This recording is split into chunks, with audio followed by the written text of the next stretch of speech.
Po tom, čo sa tohto muža po rokoch podarilo vysťahovať z luxusného domu pod hradom, nasťahoval sa do iného bytu v centre mesta. No a keď ho v sprievode polície a exekútora vysťahovali aj odtiaľ, našiel si ďalšie bývanie. A príbeh sa znova opakuje. Neplatí nájomné a všetkým naokolo sa vyhráža. Rozkopal by som dvere. Rozkopal by som tie dvere, jednoznačne. Ale najprv on má tvrdšiu nohu. Keby to bol on, poď sem.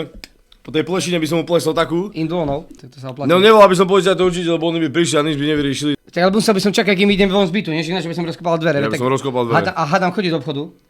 Takže jednom, keby išiel, tak by som ja mu kradol, alebo čo by mal. No 15 hodín budem čakať, kým ide vonka z bytu, to čo? Tak si objednáš bolta, nie? Ale kto ty? Ty Ja si všeobecne, čo budeš na chodbe čakať, kým on vyjde, nie? No ja by som rozkopal dvere, to je jedno, či by to boli moje. Veď to je tvoje.